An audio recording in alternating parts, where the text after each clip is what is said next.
ایک شخص اپنی پیداوار کے 3 حصے کرتا تھا۔ ایک حصہ اپنے کھانے اور بال بچوں کے کھانے کے لیے، ایک اللہ کی راہ میں خرچ کرنے کے لیے نکالتا اور ایک حصہ اپنے باغ کی دیکھ بھال کے لیے رکھتا۔ وہ ہمیشہ ایسا ہی کیا کرتا تھا، اس لیے اس کے کھیت میں اللہ تعالیٰ کی طرف سے بڑی برکت ہوتی اور اس کی کھیتی ہمیشہ سرسبز رہتی۔ اگر کبھی اس کے باغ کو سیراب کرنے کے لیے پانی نہ رہتا تو بادل کئی اور برستے اور پانی ندی نالوں سے ہو کر اس کے ہاں آ جاتا۔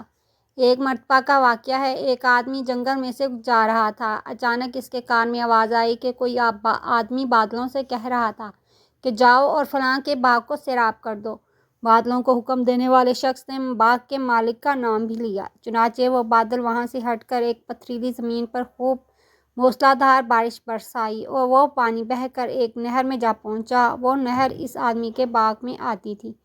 اب وہ آدمی جو جنگل میں بادلوں کا منظر دیکھ رہا تھا، وہ اس بہتے ہوئے پانی کے ساتھ ساتھ چل پڑا، یہ دیکھنے کے لیے کہ آخر یہ پانی کس کے باغ کو سیراب کرتا ہے، آخر یہ ماجرا کیا ہے اور کس بزرگ کی کرامات ہیں۔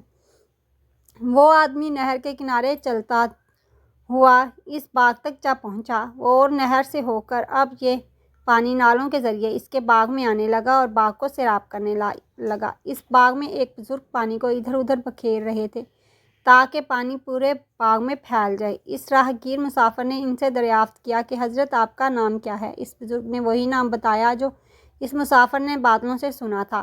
بزرگ نے پوچھا کہ بھائی، آپ میرا نام کیوں دریافت کر رہے ہیں؟ آپ کو مجھ سے کوئی کام ہے؟ اس مسافر نے بتایا کہ میں جنگل سے گزر رہا تھا، وہاں میں نے ایک عجیب منظر دیکھا کہ کوئی آدمی بادلوں سے کہہ رہا تھا کہ وہ آپ کے باغ کو جا کر سیراب کر دیں۔ اس آدمی نے آپ کا نام بتایا تھا، وہ بادل کہیں اور برسا لیکن نہر کے ذریعے پانی آپ کے باغ میں آ پہنچا۔ یہ عجیب و غریب منظر دیکھ کر اس کی حقیقت جاننے کے لیے اس بہتے پانی کے ساتھ ساتھ چلتا آیا کہ دیکھو یہ کیسے بزرگ ہیں جن پر یہ خاص نظر رحمت ہے۔ پھر اس مسافر نے پوچھا کہ حضرت آپ کیا کرتے ہیں؟ اس باغ کو سیراب کرنے کا غیبی انتظام ہو جاتا ہے۔